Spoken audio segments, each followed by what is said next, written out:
Agro, com Kellen Severo. Oferecimento Ihara.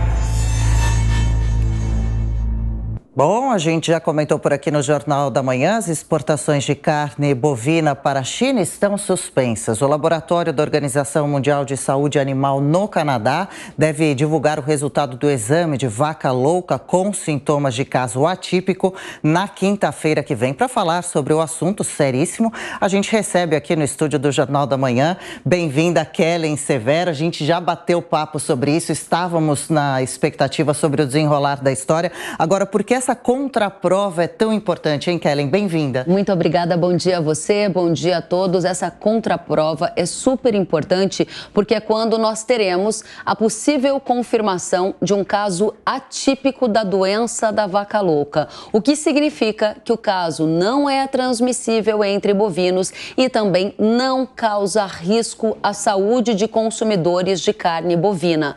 Vale lembrar que o Ministério da Agricultura confirmou nesta semana um caso de vaca louca em um bovino no Pará. E agora o mercado aguarda essa contraprova do exame internacional. As fontes do governo com as quais eu conversei me disseram que este resultado da Organização Internacional de Saúde Animal, que fica lá nesse exame que está sendo feito no Canadá, vai sair no próximo dia 2, quinta-feira que vem. Vale sempre a gente reforçar, Adri, as diferenças entre o caso clássico e o caso atípico para eliminar qualquer tipo de confusão. A gente mostrou aqui para nossa audiência que teve acesso a essa informação antes, ainda na quarta-feira, que a gente espera que seja esse caso aqui, o atípico, que significa que ocorre de forma espontânea em animais mais velhos, que significa que o Brasil já registrou esse tipo de caso e que, por fim, não há risco ao consumidor. O que seria preocupante seria lá o caso clássico, o caso que a gente nunca teve aqui no Brasil, que ele ocorre quando? Quando o animal ingere uma ração contaminada.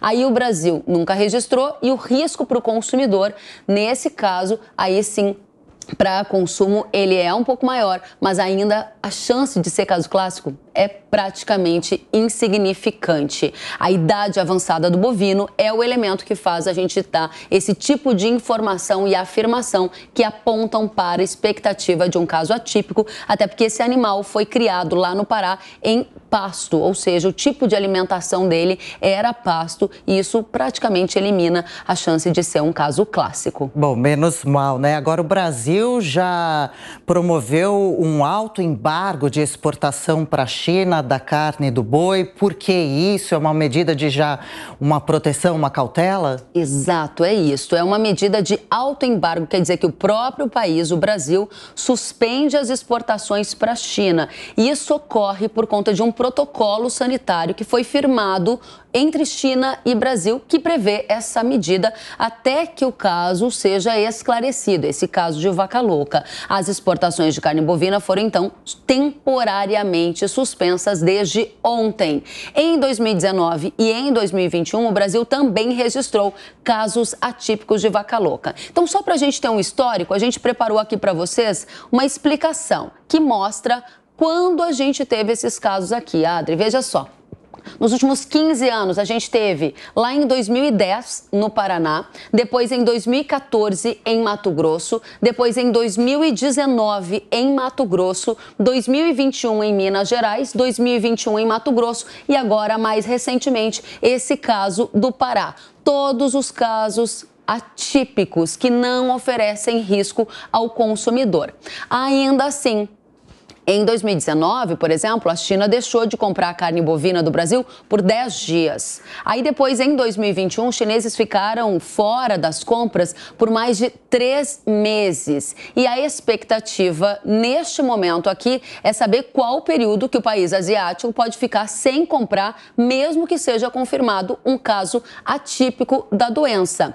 A expectativa é que logo que seja confirmado um caso atípico, que é o que nós esperamos desse resultado que sairá na próxima semana, as exportações do Brasil possam ser retomadas. E aí eu vou pedir para a gente colocar a foto do ministro da Agricultura, Carlos Fávaro, com o embaixador da China. E esse é um dos elementos que faz eu afirmar que a expectativa é que seja retomada mais brevemente essas exportações, porque eles se encontraram ontem e trataram deste tema. Uma fonte de dentro do Ministério da Agricultura Agricultura me informou que o embaixador da China prometeu ajudar a retomar as compras o mais breve possível, assim que o Brasil cumprir todas as etapas do protocolo, como ele está fazendo agora. Eu perguntei se o Brasil e a China pretendem rediscutir esse protocolo, Adri, porque esse autoembargo, essa suspensão acaba impactando o nosso mercado pecuário e gera todo esse auê. Aí, se a resposta foi qual? A fonte me disse que, nesse momento, para evitar a suspensão de venda de carnes do Brasil para a China, em novos casos como esse, não está na pauta uma rediscussão do protocolo no momento. Mas, no horizonte do futuro, esse tema pode ser, sim, discutido. Isso porque tem muita gente no agro pedindo que isso aconteça. 2 outros destaques importantes. Fontes da indústria de carne me disseram que o protocolo assinado com a China é o único que automaticamente obriga o Brasil a realizar um autoembargo das exportações, caso exista um caso de vaca louca. Enquanto isso, tem muita gente querendo rediscutir esse protocolo para evitar danos até à nossa reputação, No caso de 2021, Adri, outros países acabaram seguindo a China e também realizaram uma suspensão temporária das compras de carne do Brasil. E essa é uma preocupação que a gente tem. Aí eu imagino que você também queira saber de preço, Claro, os impactos na nossa economia, como você já adianta um pouco, também com relação à confiança, que fica em jogo.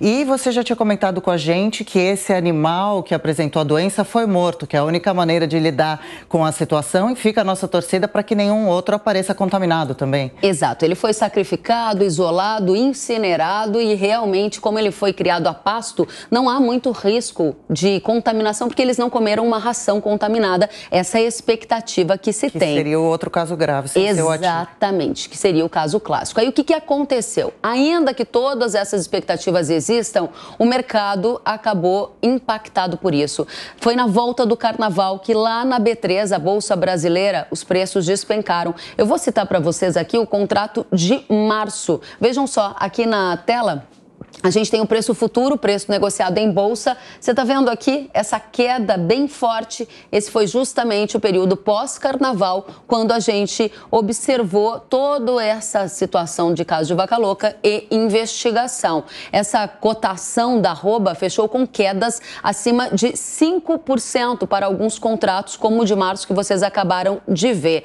E aí a gente tem expectativas ainda de que os preços sofram algum tipo de acomodação. Saiu de 306 arroba para 292,40. Para o consumidor final, para a gente encerrar, porque tem muita gente dizendo que com esse problema a picanha pode ficar mais barata. E esse é um erro de interpretação dessa situação. Por quê? Porque nas outras ocasiões que isso aconteceu, o preço ao consumidor sofreu uma ligeira queda. E a gente, nesse momento, de acordo com especialistas que eu conversei, seja do Itaú BBA como da Agrifato, eles indicam que o varejo deverá segurar os preços, ou seja, não é esperado uma queda do preço da carne. A Atenagro, que é uma outra consultoria, relembrou que em 2021, enquanto o preço da arroba do boi ao pecuarista caiu entre 13% e 16% em regiões do Brasil, o valor da carne recuou 0,5% a 1% ao consumidor. Então, é provável que a gente tenha uma repetição desse cenário e espero que não tenha gente torcendo para a pecuária ter problema para eventualmente encontrar uma picanha mais barata no mercado, porque essa chance é bastante remota e a sanidade do nosso rebanho é um dos nossos destaques. Eu acho que eu vou voltar aqui semana que vem para garantir que esse resultado deu atípico. Faça isso, por favor. Esse resultado que sai, então, na próxima quinta-feira, é isso? Correto. Que seja atípico e que a nossa exportação seja retomada o quanto antes. Valeu, viu, Kelly? Um assunto super importante. A gente segue acompanhando com você aqui no Jornal da Manhã e ao longo da programação da Jovem Pan. Boa sexta. Para você também. Obrigada.